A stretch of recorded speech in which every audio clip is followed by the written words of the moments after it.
দেখুন, মমতা ব্যানার্জির এই ব্যাপারে তো কোনো কথা বলার নৈতিক অধিকারই নাই।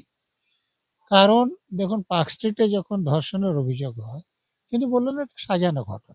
অজস্র উদাহরণ দেয়, যে হাঁসখালির ঘটনা দেখুন, একটা বাচ্চা মেয়েকে রেপ করে পুড়িয়ে দেয়া হলো। উনি প্রকাশ্য মিটিং থেকে কি বলছেন? যে এটাকে প্রেগনেন্ট বলবেন, না রেপ বলবেন, না লাভ অ্যাফেয়ার বলবেন। তো কোনো মুখ্যমন্ত্রী বা পুলিশ মন্ত্রীর পদে থেকে যে মহিলা এরকম কথা বলতে পারেন বা রেপ ধামাচাপা দিতে পারেন, তার তো কোনো নৈতিক অধিকার নাই। আর দ্বিতীয় কথা, তিনি বিভিন্ন গণমাধ্যমে দেখছি যে আমার বাড়ির কাছে এত পুলিশ, এত কেন্দ্র বাহিনী, আমি কি করে যাব?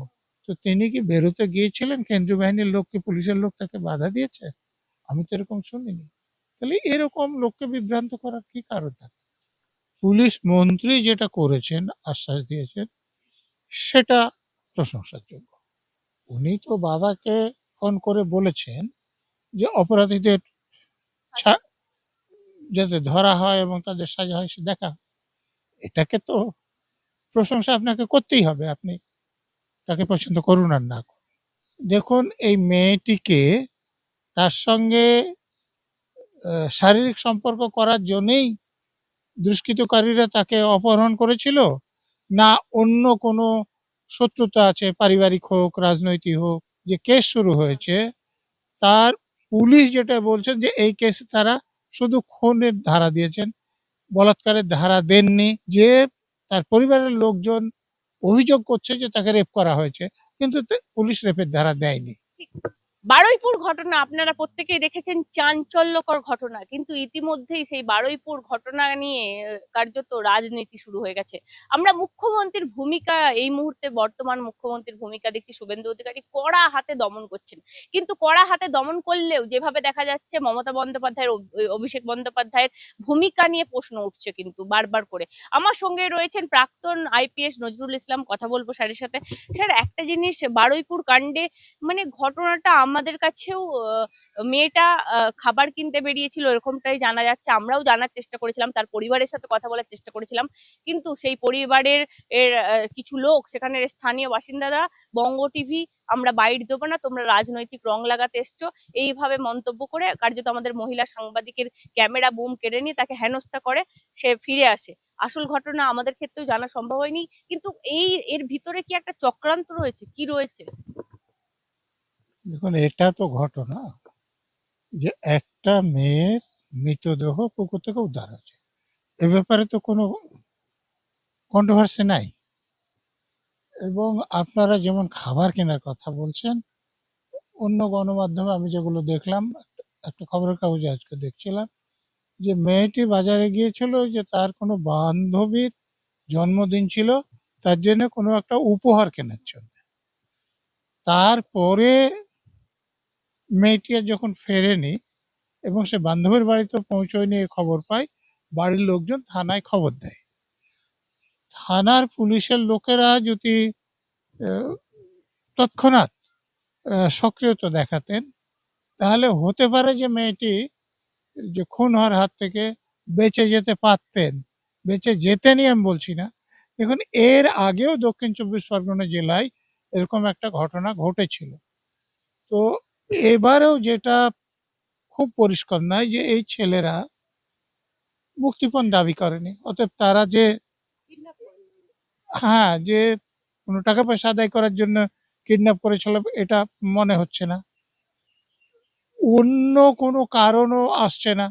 তাহলে একমাত্র কারণ হতে পারে যে মেয়েটির সঙ্গে শারীরিক সম্পর্ক করা। সেটা যদি হয়, তাহলে তো আরো আপত্তিজনক অপরাধ এটা। এবং আমরা জানি যে রেপের সঙ্গে যে স্টিগমা জড়িয়ে আছে, এবং তারপরে তাকে খুন করা হয়েছে, এ ব্যাপারে কোনো সন্দেহ নাই। কিছু লোক তো খুন করেছে, এ ব্যাপারে তো সন্দেহ নাই। তো কারা করেছে?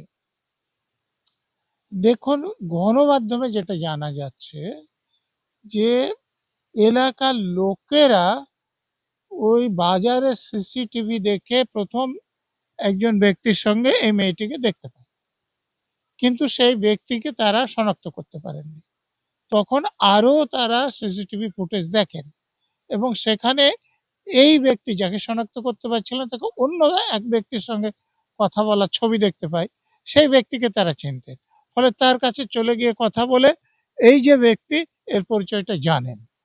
তো এর বাড়িতে যখন লোকজন যায় তখন বাড়ির লোক বলে দেয় যে তিনি বাড়িতে নেই, কিন্তু বাড়িতে দেখে দেখা যায় তিনি বাড়িতেই আছেন। এখানে কিন্তু যিনি অপরাধী নিজেকে প্রমাণ করছেন, তিনি যদি অপরাধ না করেন তাহলে বাড়িতে নেই কেন বলবেন? আচ্ছা, প্রথমত তাকে ধরা হলো, তারপর এই যে ডেড বডিটা বস্তায় করে যে পুকুরে ফেলা হয়েছে, এইটা একজনের কাছ থেকে কথাবার্তা বলে পাওয়া যায়, তাকে ধরা হয়। আরো কয়েকজনকে ধরে, এলাকার লোক ধরে, পুলিশ পরে গিয়েছে। এখন স্থানীয় লোকের যেটা অভিযোগ, তারা বলছে যে আমরা যাদেরকে ধরে দিয়েছিলাম ফাঁড়িতে, সেই ফাঁড়ি থেকে থানায় নিয়ে যাওয়ার পথে অথবা থানায় নিয়ে গিয়ে রাজ্যের বর্তমান শাসক দলের এক নেতা, নামটাও গণমাধ্যমে এসেছে আপনারা দেখবেন, যে তাদেরকে ছেড়ে দিয়েছে। এইটা যদি সত্যি হয় তাহলে কিন্তু এটা আপত্তিজনক, কারণ কিছু লোক ধরা পড়েছে, পুলিশ খোঁজ খবর নিয়ে দেখতে পারে যে তারা যুক্ত নয়, পুলিশ তাদেরকে ছেড়ে দিতে কিন্তু পারে। স্যার অন্য অ্যাঙ্গেলে আরেকটা জিনিস দেখছি যে শান্তনু মণ্ডলের কথা বলা হচ্ছে, সে আবার একজন অভিযুক্তকে ধরে পুলিশের কাছে দিচ্ছে খুঁজে এনে, সেই ভিডিও এসছে, দুদিকে এসছে, কোনটা বিশ্বাস করবো আমরা? শান্তনু মণ্ডল একজনকে খুঁজে এনে দিচ্ছেন, অন্যদের ছাড়িয়ে দিচ্ছেন। এইটা শান্তনু মণ্ডল তো ধরে এনে দিচ্ছেন, সেটাও করার কথা নয়, পুলিশের লোকদের ধরার কথা। আর দ্বিতীয়টা তো একদমই কথা নয় যে অন্য লোক ধরে দেখ বা পুলিশ ধরেছে সেই লোককে তিনি ছেড়ে দেবেন, এটা তো তার অধিকার নাই। আমি বলতে স্যার কি পুলিশ, থাকতে পারে, কি ঘটনাটা আপনার কি মনে হচ্ছে? দেখুন এই মেয়েটিকে তার সঙ্গে শারীরিক সম্পর্ক করার জন্যেই দুষ্কৃতকারীরা তাকে অপহরণ করেছিল, না অন্য কোনো শত্রুতা আছে, পারিবারিক হোক, রাজনৈতিক হোক, অন্য কোনো, সেগুলো আমরা এখন জানি না, অতএব পুরোটা বলা যাবে না।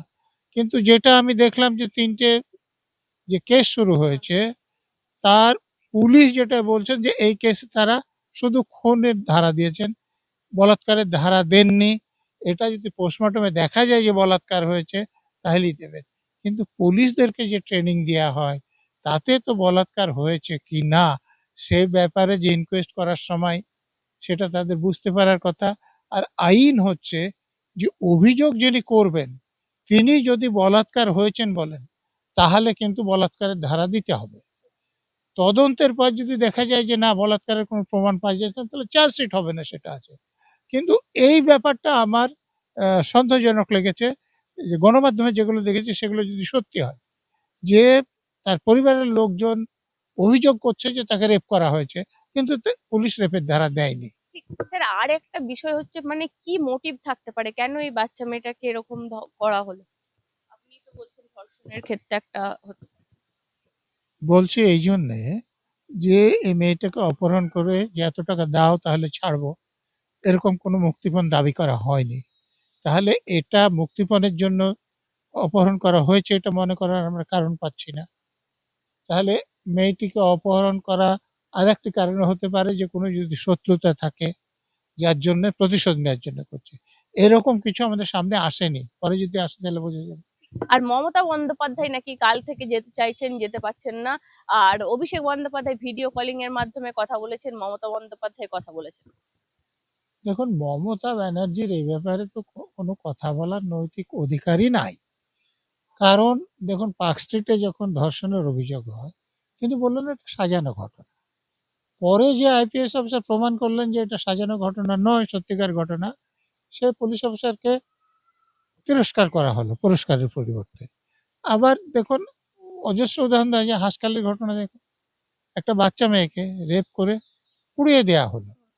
উনি প্রকাশ্য মিটিং থেকে কি বলছেন যে এটাকে প্রেগনেন্ট বলবেন, না রেপ বলবেন, না লাভ অ্যাফেয়ার বলবেন? লাভ অ্যাফেয়ার তো ছিলই। তো কোনো মুখ্যমন্ত্রী বা পুলিশ মন্ত্রীর পদে থেকে যে মহিলা এরকম কথা বলতে পারেন বা রেপ ধামাচাপা দিতে পারেন তার তো কোনো নৈতিক অধিকার নাই। আর দ্বিতীয় কথা, তিনি বিভিন্ন গণমাধ্যমে দেখছি যে আমার বাড়ির কাছে এত পুলিশ, এত কেন্দ্রীয় বাহিনী, আমি কি করে যাব? তো তিনি কি বেরোতে গিয়েছিলেন? কেন্দ্রীয় বাহিনীর লোক কি পুলিশের লোক তাকে বাধা দিয়েছে? আমি তো এরকম শুনিনি। তাহলে এরকম লোককে বিভ্রান্ত করার কি কারণ থাকে? অভিষেক বন্দ্যোপাধ্যায় ভিডিও কলিং এ কথা বলেছেন। তো ভিডিও কলে কথা যে কেউ বলতে পারেন। যে পরিবারের লোকেরা অপরাধের শিকার হয়েছে তাদের সঙ্গে তিনি কথা বলতেই পারেন। সে পরিবারের লোকেরা তার সঙ্গে কথা বলেছে। মুখ্যমন্ত্রীও বাবার সঙ্গে কথা বলেছেন বলে গণমাধ্যমে দেখা যাচ্ছে এবং তারপরেই আন্দোলন উঠেছে। দায়িত্বশীল মুখ্যমন্ত্রী শুভেন্দু অধিকারী অনেকটা মমতা বন্দ্যোপাধ্যায়ের থেকে কি পার্থক্য দেখছেন? না, উনি তো বাবাকে ফোন করে বলেছেন যে অপরাধীদের ছা- যাতে ধরা হয় এবং তাদের সাজা হয় সে দেখা হয়। এটাকে তো প্রশংসা আপনাকে করতেই হবে, আপনি তাকে পছন্দ করুন আর না করুন। কিন্তু এ ব্যাপারে এখানে একটি কথা আমার বলা আছে যে স্থানীয় প্রশাসনের লোকদের ওপর সেখানকার লোকদের আস্থা নাই কেন? মুখ্যমন্ত্রীর পক্ষে তো প্রতিটা ক্ষেত্রে এরকম করে তার পরিবারকে আশ্বস্ত করা সম্ভব নয়। অতএব সেখানে আইজি পর্যন্ত ছিলেন, সে আইজিকে কেন লোক বিশ্বাস করছে না? তো তার মানে প্রশাসনের উপর লোকের আস্থা এখনো আসেনি। স্যার এই ব্যাপারটা করতে হবে। একদম স্যার, মব লিঞ্চিং হয়েছে, একজনকে সন্দেহ করে মেরে ফেলা হয়েছে, কাঠের গুঁড়ি দিয়ে অবরোধ দেখেছেন, ট্রেন লাইনকে খুলে নেওয়া হয়েছে, এই বিষয়গুলোকে কিভাবে দেখছেন? না, আমি তো বলবো যে কোনো লোকের আইন নিজের হাতে নেওয়া উচিত না। কেউ যদি দোষীও হয়, সাধারণ লোকের যারা মব, তাদের কোনো অধিকার নেই যে তাকে দোষী সাব্যস্ত করা বা মেরে ফেলা। দোষী হলেও তাকে মেরে ফেলা উচিত নয়।